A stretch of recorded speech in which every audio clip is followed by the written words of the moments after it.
And even though the West boys' bodies have not been found, the Kern County District Attorney confirming the investigation has enough for the grand jury to conclude the toddlers are dead.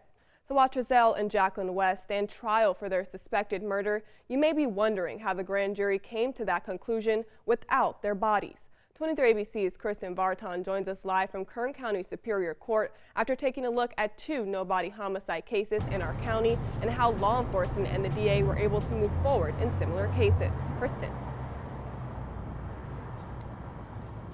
Brianna, it's a case that has caused not only people here at home in Kern County, but across the country to watch for 14 months and hope that the West boys would make it home safe and sound.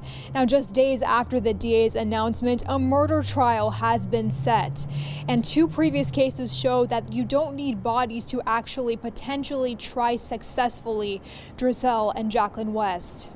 We were able to prove that to the grand jury that the boys have died, that they were murdered, and we did that through a combination of direct and circumstantial evidence. That news coming after toddler brothers Orrin and Orson West have been missing for more than a year. Their adoptive parents, Trezell and Jacqueline West, stand trial for allegedly murdering them.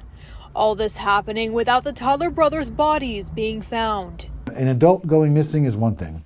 You know, while there has been some cases where people have proven a case when an adult has gone missing, you always have the ultimate defense. Well, maybe they just took off, they changed their names. But for children, like, where would they go? Who would take care of them? I mean, perhaps they were abducted by some third party would be a defense.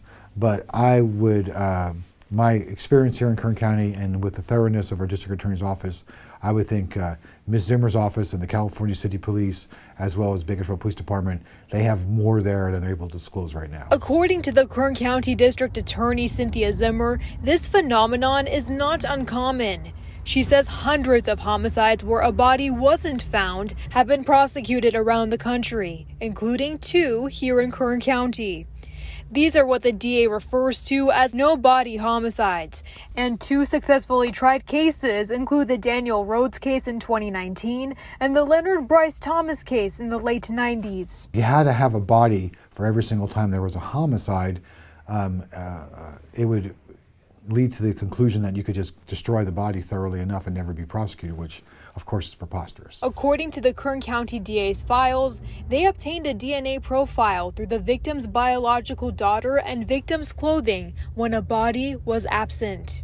Mark Anthony Raimondo, a local criminal defense attorney, says that a confessional or eyewitness account can also become direct evidence.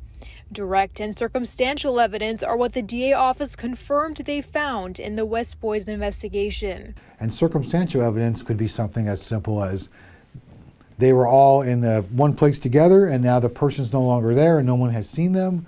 There's no other reasonable explanation. So a good example could be, they used in court quite often, if you come into my office and you're covered in raindrops, and I didn't see it rain, but I can conclude it probably rained because your hair is wet and you have all raindrops on your coat. Meanwhile, retired Bakersfield Police Department Sergeant Gary Caruso says he's seen his share of no-body homicide cases, where they'd find the bodies within a few days or a week of investigation. But those bodies were not missing this long. A case like this is pretty uncommon in the law enforcement community.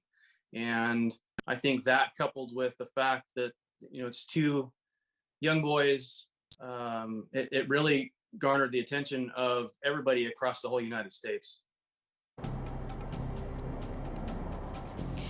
Caruso does add there may be some evidence that law enforcement and the DA are not disclosing to the public, and that, if that is the case, is to protect the integrity of the investigation and the trial that is coming up. And of course, we will continue to follow that trial. It's only a couple months away, and we'll continue to follow this case through and through. Live in Bakersfield, Kristen Vartan, 23 ABC News, connecting you.